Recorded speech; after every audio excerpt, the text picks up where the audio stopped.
Welcome students, स्वागत है आप सभी का हमारे यूट्यूब चैनल पर जिसका नाम है सौरभ क्लासेस फॉर हिस्ट्री। मैं सौरभ आप सभी का अपने इस क्लास में स्वागत करता हूं। मैं आज बीए सेमेस्टर 4 और ये टॉपिक काफ़ी महत्वपूर्ण है। बीए सेमेस्टर 4 के अलावा ये एमए और अन्य प्रतियोगिता परीक्षाओं में भी आपके लिए काफ़ी महत्वपूर्ण होगी। वो विषय का नाम है ब्रिटिश कालीन ग्रामीण अर्थव्यवस्था एवं उसका स्वरूप। ब्रिटिश कालीन ग्रामीण अर्थव्यवस्था का तात्पर्य है औपनिवेशिक शासन। जब ब्रिटिश भारत आगमन करने के पश्चात जब उन्होंने पूरी भारत की अर्थव्यवस्था को अपने अधिकार क्षेत्र में ले लिया, तो उसके पास पश्चात जो उसकी अर्थव्यवस्था का रूप था, उस पर आज हम अपने विचार व्यक्त करेंगे। तो चलिए बिना समय गवाए आज के क्लास को हम प्रारंभ करते हैं। भारत में औपनिवेशिक शासनकाल के दौरान ग्रामीण अर्थव्यवस्था में कुछ महत्वपूर्ण परिवर्तन हुआ। उपनिवेशी शासनकाल से ग्रामीण अर्थव्यवस्था की कुछ महत्वपूर्ण विशेषताएं इस प्रकार थी, जैसे औद्योगिकीकरण की कमी करना, नई भूमि व्यवस्था जैसे जमींदारी, रैयतवाड़ी तथा महालवाड़ी व्यवस्था और कृषि का वाणिज्यीकरण आदि ब्रिटिश शासकों द्वारा अपनाए गए तरीकों से जजमानी व्यवस्था पर काफी प्रभाव पड़ा। ब्रिटिश औपनिवेशिक शासनकाल ने परंपरागत ग्रामीण अर्थव्यवस्था को काफी बर्बाद किया। इस दौरान ग्रामीण अर्थव्यवस्था की आत्मनिर्भरता खत्म हो गई। कृषि तथा ग्रामीण उद्योगों के बीच उपयोगी संबंध भी नष्ट हो गया। भारतीय अर्थव्यवस्था ब्रिटिश व्यापार और उद्योगों के अधीनस्थ कर दी गई।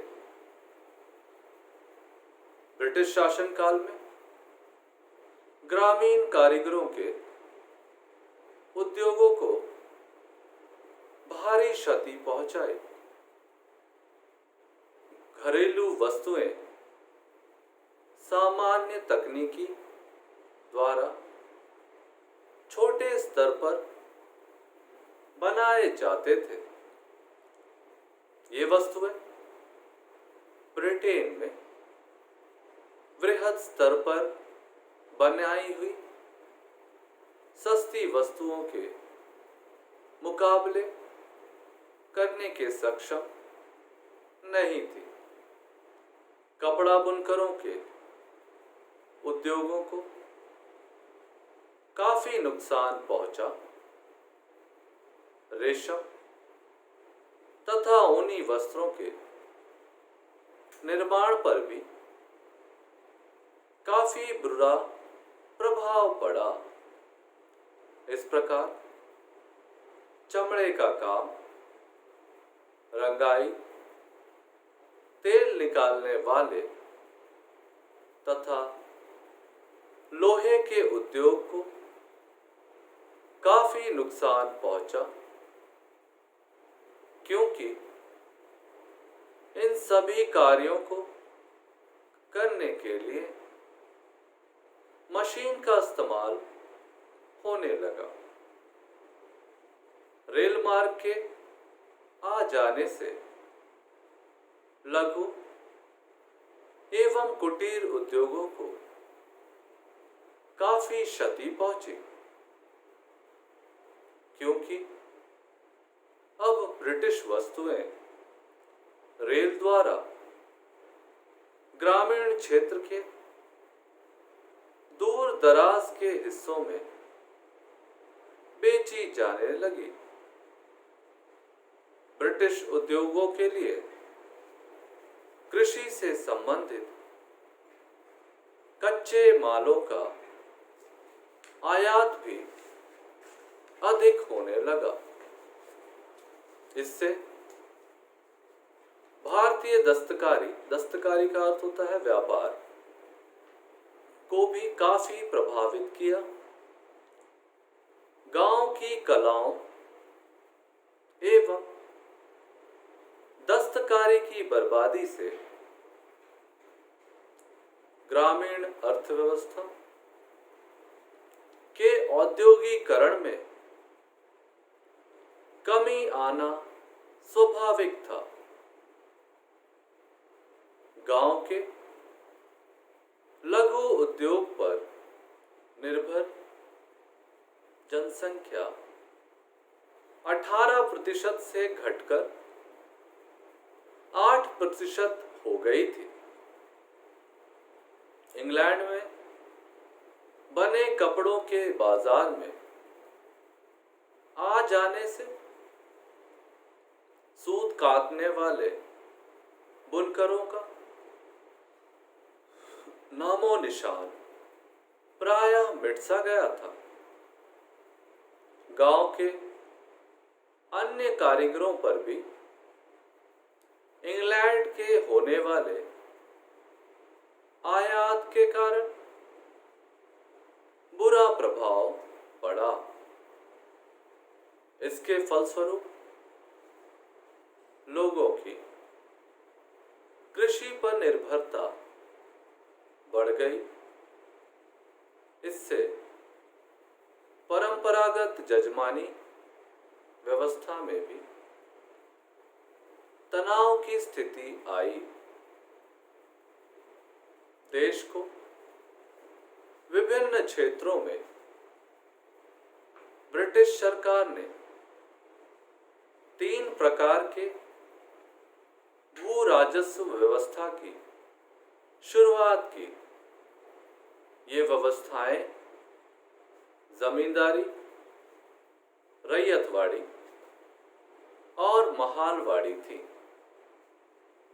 कहने को तो ये 3 तरह की व्यवस्थाएं थी, किंतु इन सभी समस्याओं का परिणाम सामान्य था। इस व्यवस्था के अंतर्गत जमींदारों का एक शोषक वर्ग उभरा, जिसके कारण किसान वर्ग निर्भर होते चले गए। तीनों व्यवस्थाओं को हम एक एक कर विस्तार से समझने का प्रयत्न करेंगे। सबसे पहली जो व्यवस्था थी वह थी जमींदारी, जिसे हम स्थायी बंदोबस्त व्यवस्था भी कहते हैं। स्थायी बंदोबस्त व्यवस्था में जमींदारों को एक बड़े भूभाग का पुश्तैनी अधिकार दिया गया था, जिसे जमींदारी कहते हैं। जमींदार किसानों से मिले जमीन का पूरे राजस्व का 10वां भाग या 11वां भाग उपनिवेशी सरकार को देते थे और शेष वे अपने पास रख लेते थे। सरकार का हिस्सा इस व्यवस्था में सदैव के लिए तय हो गया था, परंतु जमींदार भू राजस्व की दर अपनी इच्छानुसार बढ़ाकर किसानों से अधिक राजस्व वसूल कर सकते थे। ऐसा वे अपने स्वार्थ के लिए करते थे। इस कारण काश्तकारों की स्थिति और भी बिगड़ गई। किसानों को केवल पट्टेदार की स्थिति में रहना पड़ा और साथ ही जमीन पर उनके पुराने अधिकारों से तथा अन्य अधिकारों से उन्हें वंचित कर दिया गया था। इसके अतिरिक्त किसान को जमीन का किराया देना आवश्यक था, चाहे उनकी फसल अच्छी हो या ना हो। ऐसा ना करने पर जमींदार उन्हें जमीन के अधिकार से बेदखल कर देते थे। इसी वजह से उन्हें महाजनों तथा जमींदारों से ही ऋण लेना पड़ता था। कभी कभी उन्हें जमीन पर लगाए गए किरायों के भुगतान के लिए जमीन के कुछ हिस्सों को बेचना पड़ता था।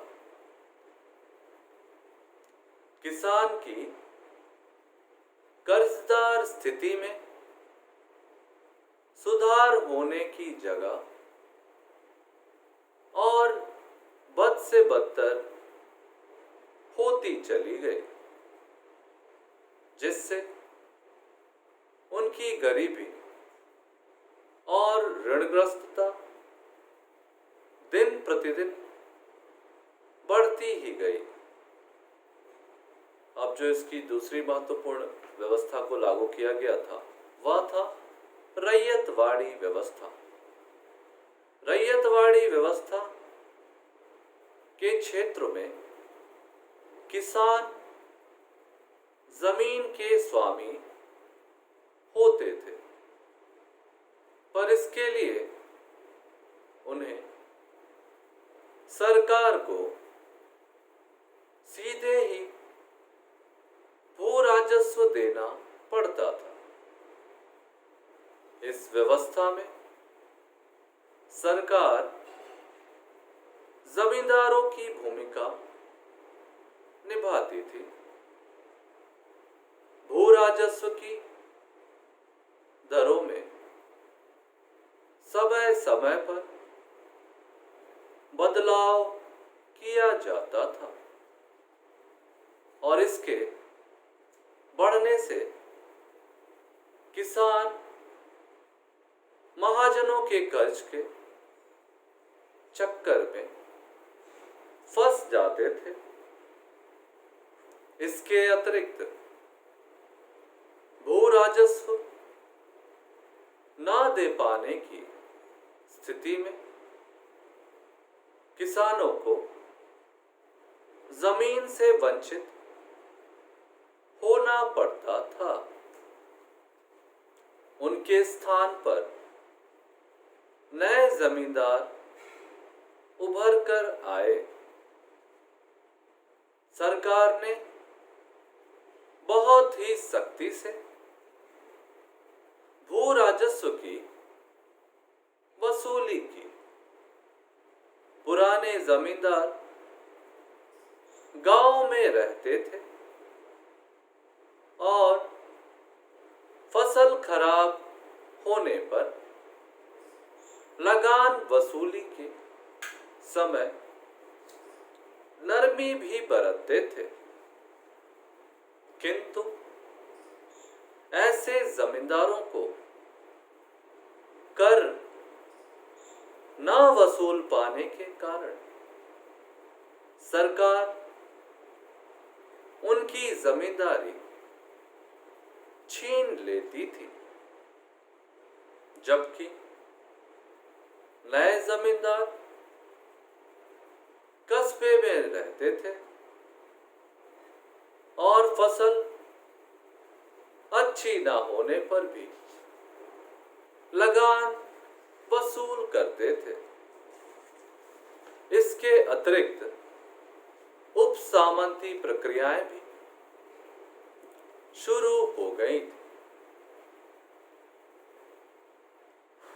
उप सामंती का अर्थ है कि जमींदार अपने भू राजस्व वसूल करने के अधिकार को मुनाफे पर किसी और व्यक्ति को दे सकते थे। इस प्रकार से जमींदार द्वारा सौंपे गए अधिकार को वह व्यक्ति किसी और को भी दे देता था। हमने देखा रैयतवाड़ी। अब हम अगली व्यवस्था जो है महलवाड़ी व्यवस्था उसे देखेंगे। ब्रिटिश सरकार ने भू राजस्व व्यवस्था का संशोधित रूप लागू किया, जिसे महलवाड़ी व्यवस्था कहते हैं। यह व्यवस्था मध्य प्रांत, उत्तर प्रदेश एवं पंजाब में लागू की गई। इस व्यवस्था के अंतर्गत संपूर्ण भारत की लगभग 30% भूमि आई। इस व्यवस्था में भू राजस्व का बंदोबस्त एक पूरे गांव के साथ किया जाता था। महाल में जमींदारों या उन प्रधानों के साथ किया गया जो सामूहिक रूप से पूरे गांव या महाल के प्रमुख होने का दावा करते थे। यद्यपि सैद्धांतिक रूप से भूमि पूरे गांव या महाल की मानी जाती थी, किंतु व्यवहारिक रूप से किसान महाल की मानी जाती थी।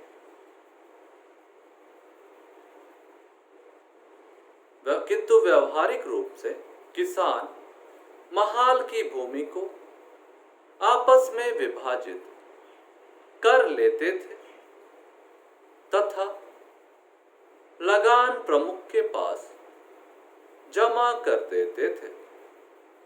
इसके बाद महाल प्रमुख लगान को सरकार के पास जमा कर देते थे।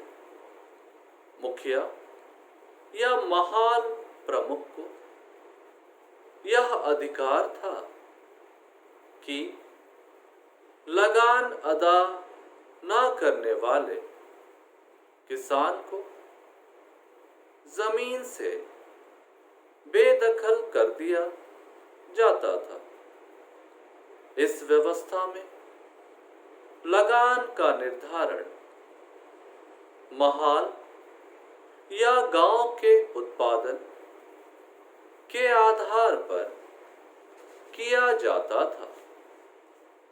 इस तरह सरकार और कृषक मजदूर के बीच लगान वसूल करने वाले बिचौलियों की एक श्रृंखला बन गई थी तथा कृषकों को इन बिचौलियों को खुश करने का बोझ बढ़ गया था। कृषि की स्थिति लगातार खराब होती गई। कृषि का व्यापारीकरण ब्रिटिश शासन का एक और प्रभाव था। भू राजस्व की दरें काफी अधिक थी और उसका भुगतान नकद करना पड़ता था। राजस्व वसूल करने के तरीके भी कठोर होते थे। इसलिए कृषकों को उत्पादित अनाज बाजार में सस्ता बेचना पड़ता था। कृषकों को जीवन निर्वाह के लिए बहुत कम अनाज शेष बचता था। भारत में केवल नील, चाय तथा कॉफी की खेती में विदेशी पूंजी लगाई जाती थी। ये उत्पाद यूरोप के बाजारों में बेचे जाते थे। ब्रिटिश कपड़ा उद्योग के लिए भारत से रुई का आयात भी किया जाता था। भारतीय अर्थव्यवस्था अंतर्राष्ट्रीय अर्थव्यवस्था से जुड़कर ब्रिटिश हितों के लिए काम करने लगी थी। किसानों तथा भूमिहीन मजदूरों को घोर गरीबी के कारण बेगार मजदूरी करनी पड़ती थी। जमींदार तथा महाजन इन बेगार मजदूरों से बलपूर्वक और गैर कानूनी तरीके से अपना काम करवाते थे। कृषि दास प्रथा तथा कर्ज के कारण गुलामी एक आम प्रक्रिया हो गई थी। आम जनता पर सामाजिक निरंकुशता शुरू हो गई थी। पारंपरिक भारत में जजमानी व्यवस्था का महत्वपूर्ण ग्रामीण सामाजिक संस्था विकसित थी। यह भारतीय इतिहास के प्राचीन काल में उस समय विकसित हुई जब भारत पे पेशे के आधार पर विशेषीकरण की कारण विभिन्न प्रकार की कलाओं, दस्तकारी तथा नौकर चाकरों की सेवाओं की शुरुआत हुई। साथ ही गांव में भूस्वामी तथा भूमिहीन वर्ग भी उभरे। मध्यकाल में इसका स्वामित्व बना रहा, किंतु उपनिवेशी शासन काल से इसका प्रभाव घटना शुरू हुआ और गांव में यह व्यवस्था बहुत ही कमजोर हो गई। जजमानी व्यवस्था गांव में रहने वाले विभिन्न जातियों के बीच आर्थिक, सामाजिक तथा धार्मिक बंधन है। उच्च तथा मध्य जाति के स्वामिनों को संरक्षक कहा जाता है और निम्न जाति के लोग सेवक के रूप में संरक्षकों की सेवा करते हैं। इन संरक्षक को जजमान की संज्ञा दी जाती है और सेवा करने वाली जातियां जैसे बढ़ई, लोहार, कुम्हार, नाई, चमार तथा कहार आदि और दक्षिण में काम्मा, रेड्डी तथा लिंगायत आदि जातियों से है। सेवा करने वाली जातियों को अक्सर अनाज के रूप में मजदूरी दी जाती थी। ऐसे सेवकों को अन्य प्रतिदानों का हकदार माना जाता था, जैसे घर के लिए मुफ्त जमीन। इसके साथ साथ त्योहार, जन्म मृत्यु, शादी जैसे अवसरों पर इन्हें भोजन और वस्त्र दिए जाते थे। जजमानी संबंध पड़ोसी गांव के संबंधों से भी जुड़े होते थे।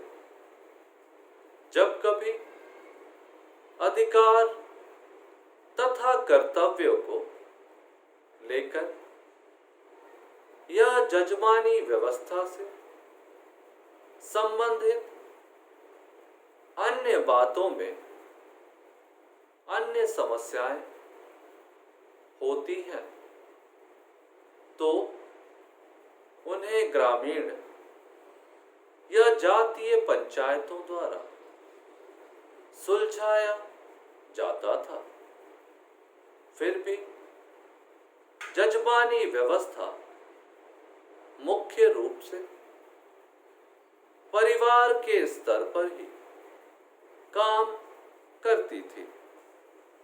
गांव के सभी परिवार एक स्वामी, निजी परिवार तक और विभिन्न आर्थिक, सामाजिक और धार्मिक बंधनों से जुड़े होते गए। सभी परिवार विभिन्न जातियों तथा पेशे से जुड़े रहते थे और उनके जजमान सेवक का संबंध अनवरत रूप से चलता रहता था। परंतु जजमानी व्यवस्था में भी प्रभुत्व और शोषण के तत्व विद्यमान है। स्वामी शक्तिशाली संरक्षण जाति के लोग होते थे।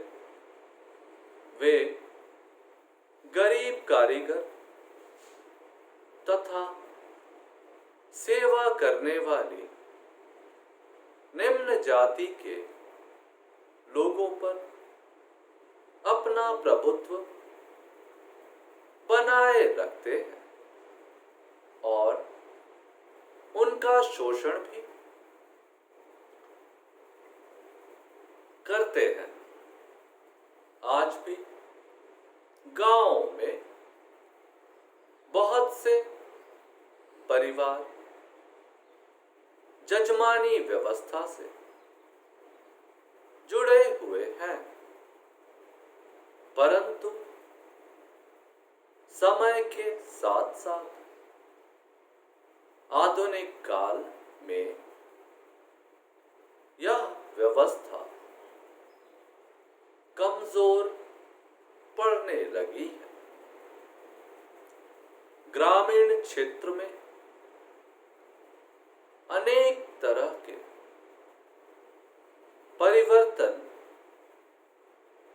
आने के कारण ही जजमानी व्यवस्था कमजोर हुई। यह परिवर्तन निम्नलिखित है, जैसे कृषि का बढ़ता हुआ व्यवसायीकरण और पूंजीवादी खेती का विकास,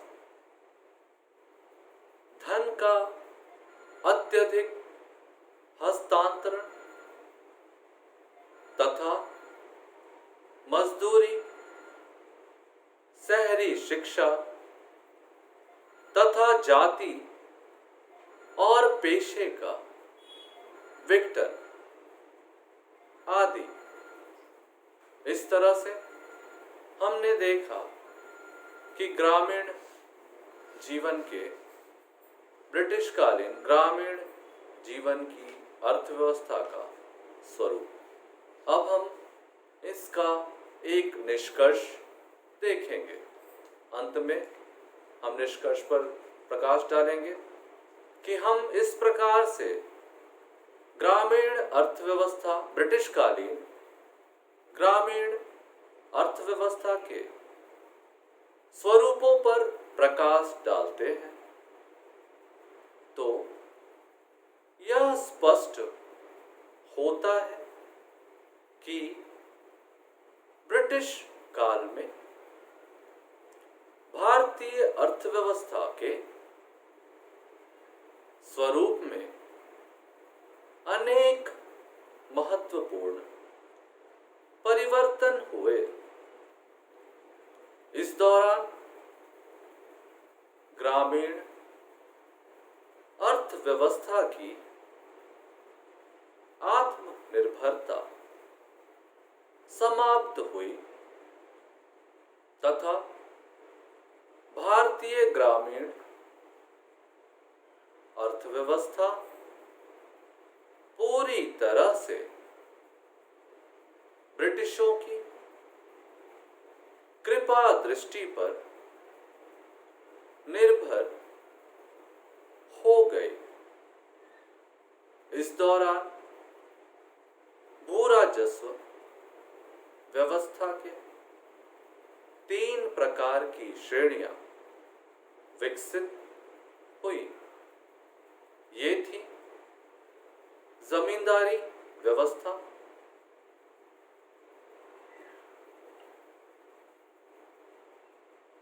रैयतवाड़ी व्यवस्था, महालवाड़ी व्यवस्था।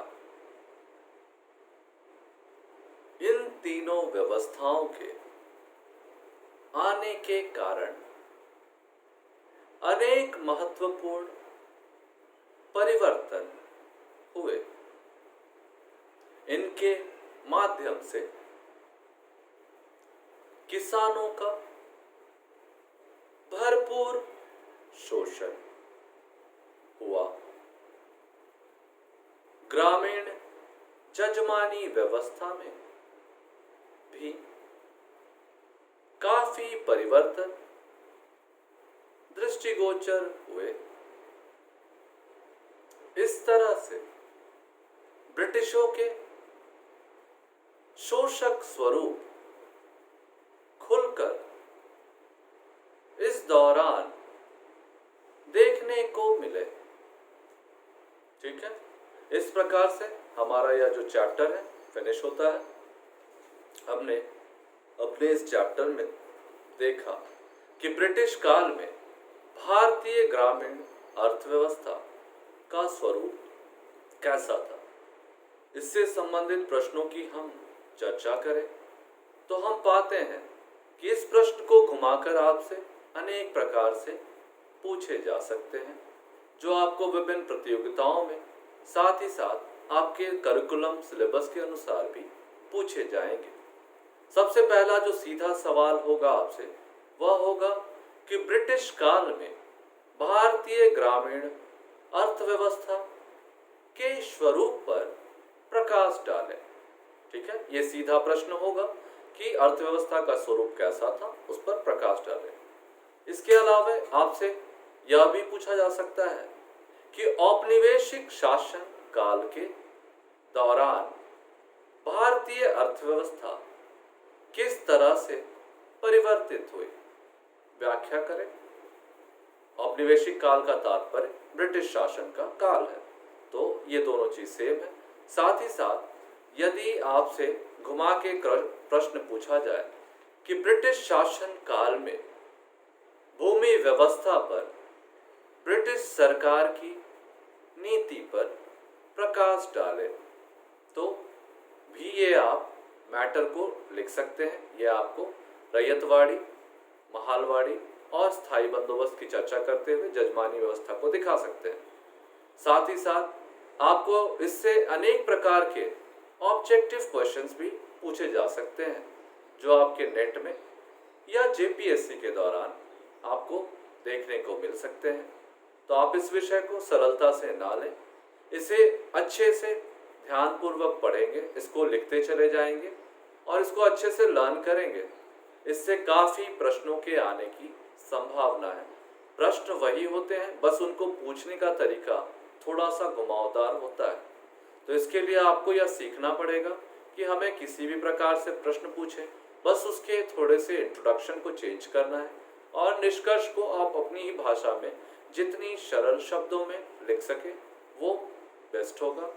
तो आई होप कि आपको आज की क्लास अच्छी तरह से समझ में आ गई होगी और मुझे ऐसा विश्वास है कि आपको कोई शंका, आशंका या कोई सवाल शेष नहीं होंगे।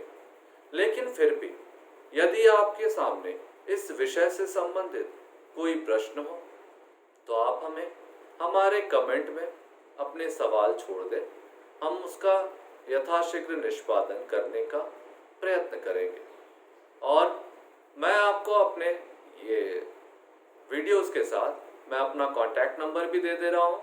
यदि आपको किसी भी सवाल में कोई आशंका हो तो आप सीधे मुझसे संपर्क करें और मुझसे सवाल भी पूछ सकते हैं। हम आपकी समस्या का समाधान करने का पूरा प्रयत्न करेंगे। वो जो मेरा नंबर होगा वो व्हाट्सएप नंबर होगा, आप उस नंबर पर मुझे व्हाट्सएप में भी सवाल पूछ सकते हैं या आप अपने प्रश्नों को मेरे व्हाट्सएप नंबर पे शेयर करें। मैं उनको आपके प्रश्नों का उत्तर बनाकर, लिखकर या किसी भी माध्यम से आपको जरूर प्रेषित करूंगा। तो इसी विश्वास और कामना के साथ कि आप आज की क्लास को एंजॉय किए होंगे, उसे आसानी से समझ गए होंगे, हम कल फिर एक नए विषय को लेकर आप सबों के सामने उपस्थित होंगे। तब तक के लिए आज के क्लास को यहाँ रोकेंगे, समाप्त करेंगे। हम अगले दिन एक और नए विषय कि ब्रिटिश शासन काल में भारत की कृषि व्यवस्था अथवा कृषि नीति, यह भी जो प्रश्न है वह हमारे इस प्रश्न या इस टॉपिक से जुड़ा हुआ प्रश्न है। इस अभी जो हमने टॉपिक किया वह था हमारी ग्रामीण अर्थव्यवस्था का स्वरूप। और आपको पता ही है कि ग्रामीण अर्थव्यवस्था का जो स्वरूप है मूल रूप से कृषि व्यवस्था पर ही निर्भर करता है। तो हम अगले क्लास में कृषि व्यवस्था अथवा ब्रिटिश काल की कृषि नीति पर विशेष रूप से चर्चा करेंगे और इसकी विशेषताओं को आपके सम्मुख प्रस्तुत करेंगे। तो आज के क्लास के लिए बस इतना ही। हम कल फिर मिलते हैं एक नए क्लास के साथ। तब तक के लिए आप लोग सारे नोट्स को लिखते जाएं, उसे पढ़ते चले जाएं और अपने सवाल को पूछते भी चले जाएं।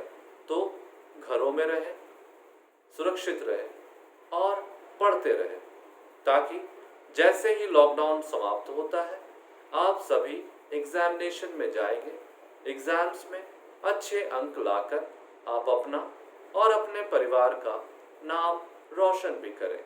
तो इसी विश्वास और मंगल कामना के साथ मैं आज की क्लास को यहाँ विराम देता हूँ। धन्यवाद। घर में रहें, सुरक्षित रहें और